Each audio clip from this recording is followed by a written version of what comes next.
피부가 얇고 잔주름이 많고 처진 편이라면 더 뽑을 수 있는 양이 있더라도 흡입을 중단하게 됩니다. 얼굴 지방 흡입해도 다시 살이 찔 수 있나요? 진짜 많이 물어보시는데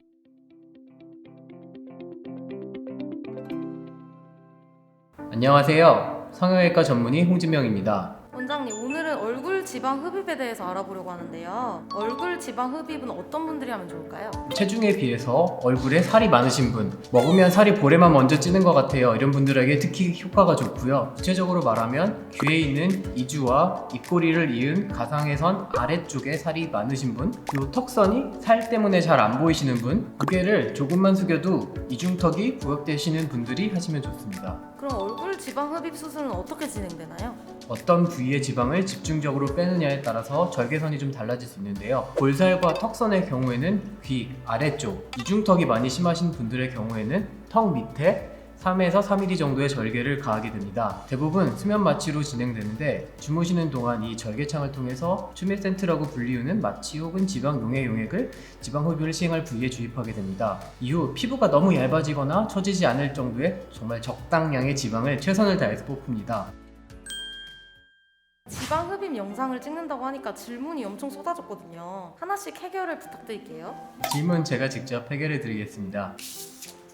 첫 번째 질문입니다. 얼굴이 전체적으로 울퉁불퉁합니다. 지방이식과 흡입을 동시에 할 수도 있나요? 네, 물론입니다. 귀에 이주와 입꼬리를 이은 선을 기준으로 위쪽은 지방 이식을 하게 되고요. 그 아래는 주로 지방 흡입을 하게 됩니다. 동시에 수술을 진행하는 경우가 물론 많고요. 아래에서 뽑은 지방을 위에다 이식하기도 하는데요. 저는 생착률을 생각했을 때 허벅지나 배에서 뽑아서 이식하는 편입니다. 이번엔 두 번째 질문입니다.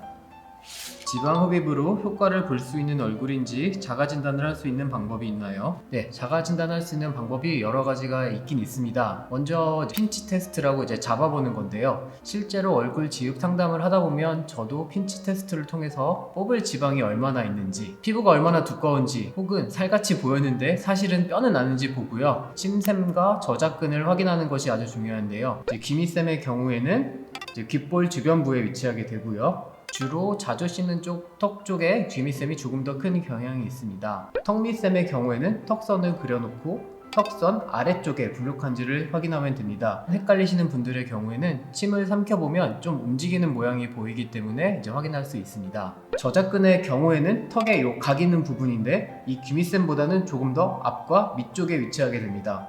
물어보세요 했을 때 튀어나오는 부분으로 쉽게 진단을 해볼 수 있습니다. 근육이나 침샘은 얼굴 지읒보다는 보톡스를 통해서 사이즈를 줄이게 되기 때문에 구분이 아주 중요하고요. 심부볼은 얼굴 지읒과는 다른 방법으로 제거하기 때문에 확인이 필요합니다. 보조개 살짝 뒤쪽 부분이 심부볼이라고 할 수 있습니다.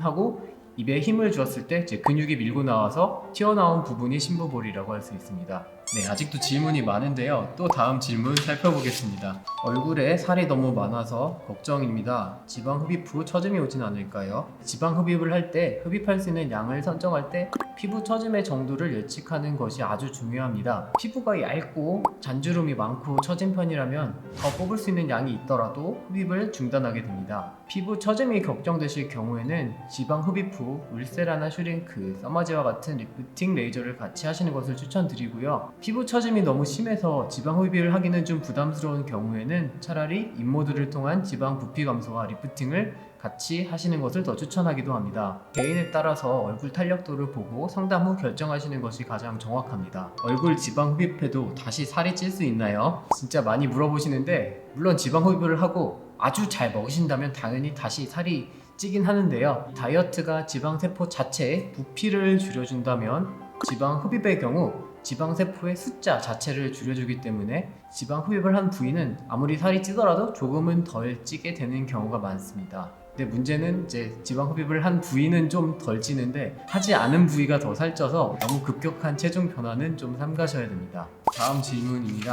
심부볼 제거랑 얼굴 지방 흡입은 다른 건가요? 심부볼은 지방 흡입으로 제거하는 피하 지방층과는 다르게 근육층 안쪽에 있기 때문에 제거를 위해서는 흡입이 아니라 절개입니다. 피하 지방은 좀 자잘자잘하게 퍼져 있다면 심부볼은 좀 몽글몽글하게 주머니처럼 되어 있기 때문에 절개를 가할 때 좀 쾌감이 있는데요. 절개를 바르면 이제 쏙 튀어나옵니다. 이 쏙 튀어나온 부분을 제거하게 됩니다. 그래서 흡입이 아니라 이제 제거라는 표현을 많이 씁니다.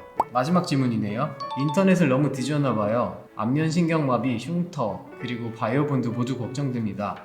괜찮을까요? 얼굴 지방 흡입으로 안면신경마비가 오는 거는 딱딱한 표면에 일부러 신경을 끊기 위해서 이렇게 짓이기지 않는 한 사실 쉽지가 않습니다. 시술 과정에서 근육들이 놀라거나 혹은 일시적으로 마비가 돼서 일주일 정도 입꼬리를 할 때 좀 뻐근하게 느끼시는 분들이 있기는 있는데요. 시간이 지나면 해결이 돼서 너무 걱정하실 필요가 없습니다. 귓볼 주변의 흉터는 시간만 지나면 잘 보이는 경우가 잘 없고요. 이 턱 밑 같은 경우에도 이렇게 턱을 들고 다니시는 분들이 잘 없기 때문에 사실 흉터가 있어도 잘 보이진 않습니다. 한 달째 정도에는 조금 붉게 보이는 부분이 신경 쓰이실 수도 있는데요. 대부분 3개월에서 6개월 정도 이제 시간이 지나면 거의 호전이 되기 때문에 너무 걱정하실 필요는 없습니다. 이 바이오 본드 또한 일시적인 현상으로 지방 흡입 후 한 달째 잘 생깁니다. 본드처럼 끈적끈적하다, 딱딱하다 이런 표현이라고 할 수 있는데 지방 흡입한 부분이 좀 뭉친 거라고 생각하시면 이해하기 좋고요. 근육이 뭉쳤을 때처럼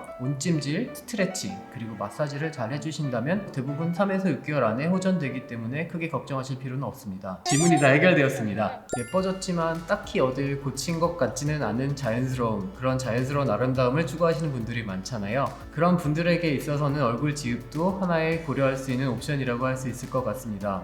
더 궁금하신 사항 있으시면 하단부에 댓글 꼭 부탁드리고요. 좋아요, 구독 꼭 부탁드리고요. 알림 설정도 잊지 마세요. 감사합니다.